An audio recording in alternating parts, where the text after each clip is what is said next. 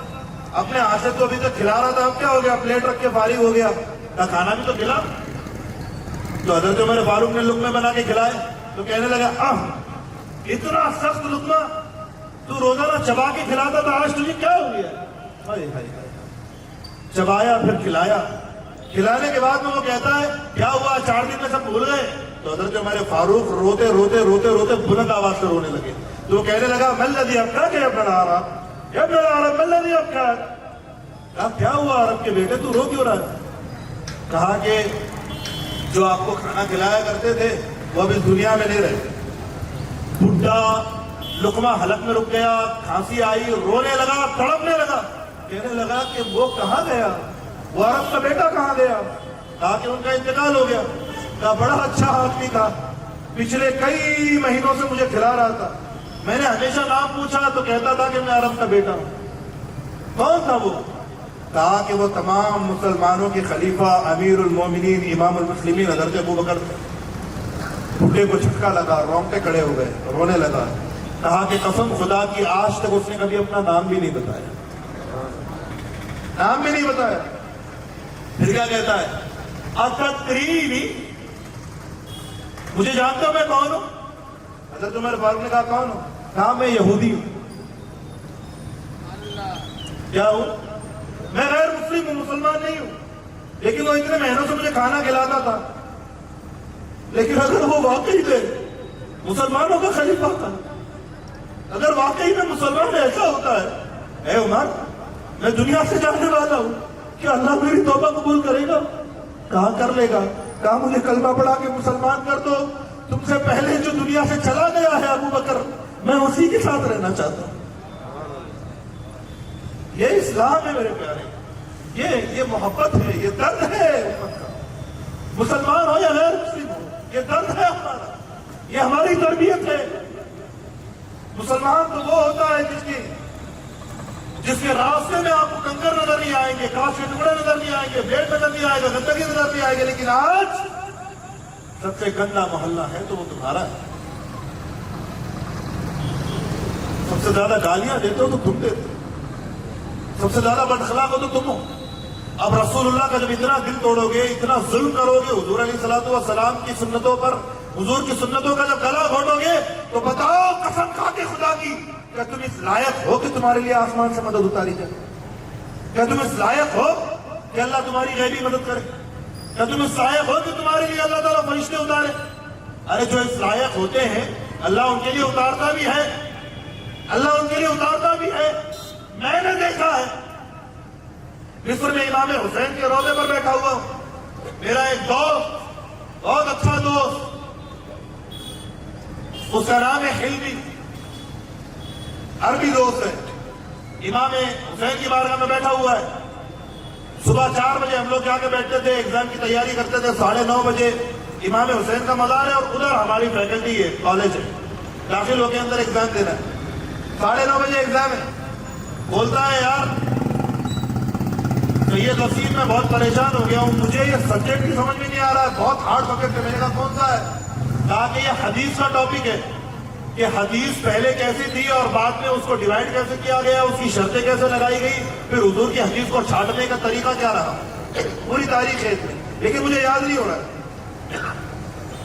میں نے کہا تو درود شریف پڑھتا ہے؟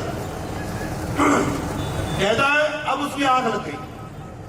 میں نے اس کو 6 بجے اٹھایا، میں نے کہا بھائی اٹھ جائے یار، 2-3 گھنٹے پڑھ لے، ابھی ایگزام میں 9:30 بجے کا آنکھ کھل جائے گا، ہال کھل جائے گا۔ کہتا ٹھیک ہے۔